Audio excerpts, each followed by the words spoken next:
Jai Siaram. You know the name, but you don't know the whole story. Welcome to the part one on the special series on India's ultimate spy master, Ajit Doval sir.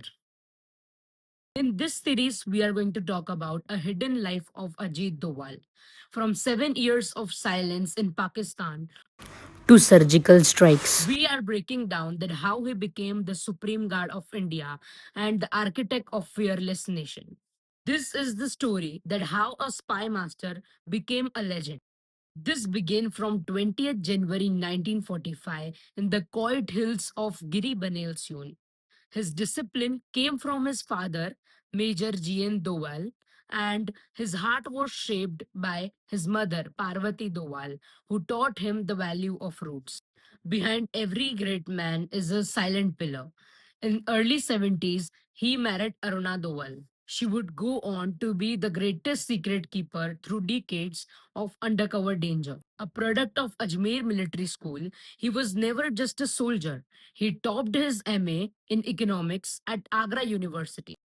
He had a brain of a scholar and a grit of a commando. He raised his two sons, Shaurya Doval, who was a successful investment banker and thinker, Vivek Doval, who was based in UK.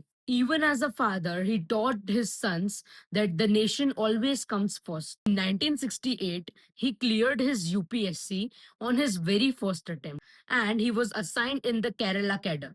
But the quiet life of a police officer wasn't his destiny. He was about to trade his uniform for the life of shadow. The uniform was just a beginning.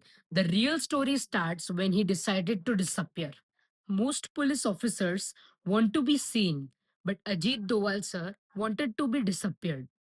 In 1971, his journey into the shadows truly began. His first big test, a massive communal riot in Thalassery, Kerala. It started on 28 December 1971 when a simple rumor about slipper being thrown at religious procession sparked wildfire of violence. The city was burning. Over 60 mosques and homes were attacked. But the police were losing their controls because neighbors turned against neighbors. A 26-year-old Doval was sent to restore the peace where others had failed. He didn't use brute force, while the mob expected bullets from Doval, but he brought strategy. He knew that the anger came from loss. He didn't just arrest rioters, he recovered the goods and returned to the families. He sat down with the leaders from both the sides, negotiating at the end to the madness. In just 1 week, the violence vanished without a single charge of Lathi. Delhi was watching. They realized that he wasn't just a policeman, he was a master strategist. Months later, he was moved into the intelligence bureau. The uniformed officer was gone. The James Bond of India had been born. Most officers were climbing the ladder. Doval was chosen for the different path. In 1972, after brilliance of Thalassery, Intelligence Bureau came calling. They didn't just needed a policeman. They needed a phantom. His first assignment, the densest jungles of northeast India, Mizoram. For 5 years, Ajit Doval didn't just work undercover, he vanished. While the world thought that he had disappeared, he was living in the heart of enemy camp. He lived among the Mizo National Front rebels. He shared their meals. He learned their secrets and spoke their language. He didn't just fight the insurgency, he dismantled from inside. His greatest weapon wasn't just a gun, it was persuasion. He personally turned 6 out of 7 top rebel commanders to India's side. In a silent move, he broke the back of the rebellion without firing a shot. Recognition came fast. In 1974, at the age of 29, he became the youngest officer to receive police medal, a feat which usually takes 14 years of service. He achieved it just at 7. Now he was India's most lethal intellectual weapon. But the Mizoram was just the warm up. Next, He would cross the border from which people never came back. A mission so dangerous, it would require him to become someone else for 7 years. Imagine standing in a crowded market in the heart of Pakistan. A stranger leans in and whispers, I know you are a Hindu. Your life hangs by a single thread. This isn't a movie. It was a Tuesday for Ajit Doval. We reveal that how a man who lived as a beggar in Lahore became the most feared name in the world of intelligence. Ajit Doval, sir, didn't just visit Pakistan. He lived it from the streets of Lahore to high security zone of Islamabad. He was a ghost in plain sight. He wasn't just a spy, he was a master of detail. He perfected his Urdu, followed every local custom, and visited mosque daily. His cover was so flawless that his neighbors never suspected that they were living next to an Indian agent. His most indigenous mission, Kahuta, the heart of Pakistan's secret nuclear program.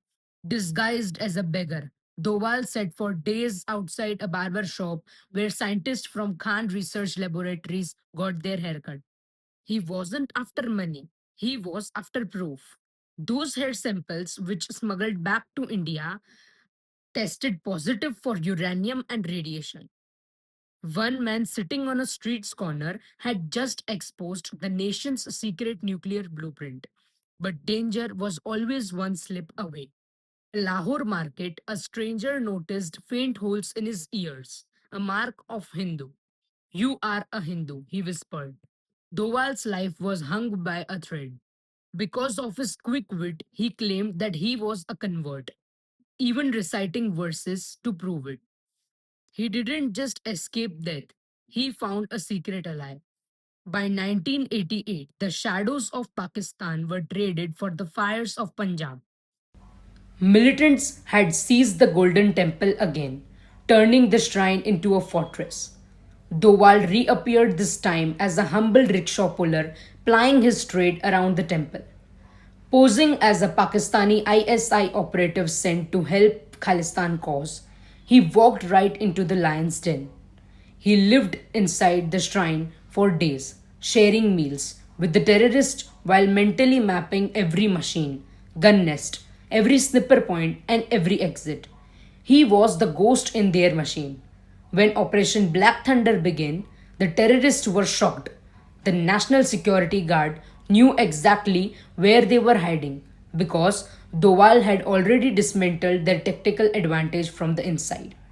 For this impossible mission, Ajit Doval became the first police officer in history to be awarded the Kirti Chakra, the India's second highest peacetime gallantry award.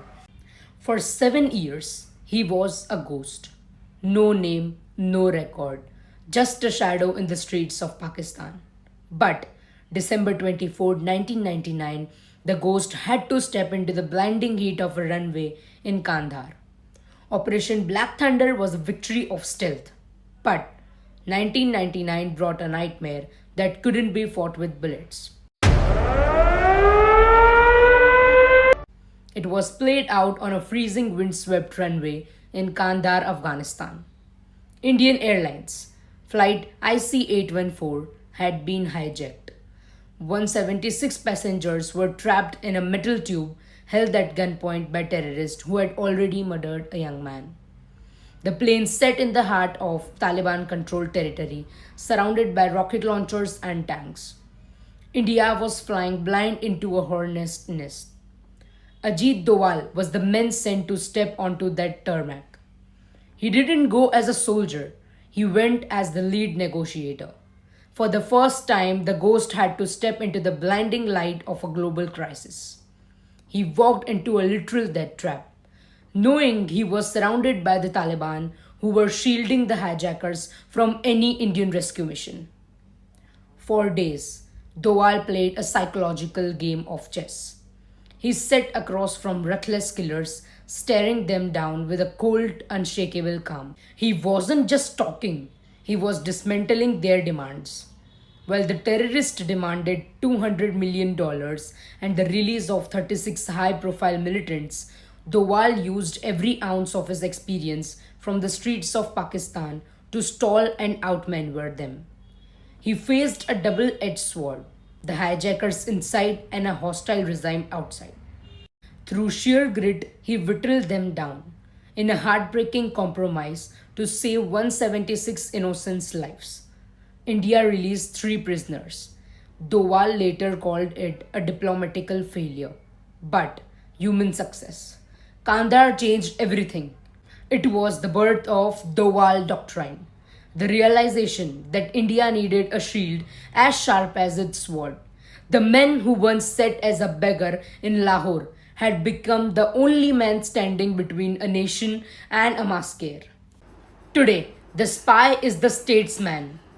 In June 2024, Prime Minister Modi made it official again, extending Doval's tenure for a historic third term.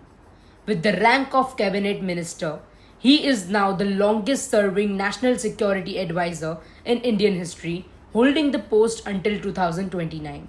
He didn't just sit in an office, he changed the rules of the game.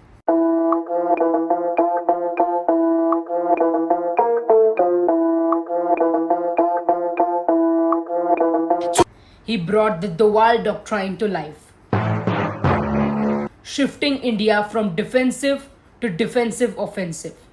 From the 2016 surgical strikes to 2019 Balakot airstrikes. His message was clear: if you are the source of the attack, we will come for the source. The world watched as the ghost masterminded the impossible. The Iraq rescue, personally flying into war, torn Tikrit to save 46 Indian nurses from ISIS. The Myanmar strike, a lightning fast cross border operation that proved India's reach. Article 370, the silent architect who ensured peace on the ground during Kashmir's historic transition. From collecting hair samples in Kahuta to becoming the Great Wall of India, Ajit Doval has spent 50 years in the line of fire. He doesn't seek the spotlight, he seeks results. He is the reason 1.4 billion people can sleep in peace because he stays awake. Some heroes wear caps, others wear the weight of a nation. Ajit Doval, the supreme guard of the nation.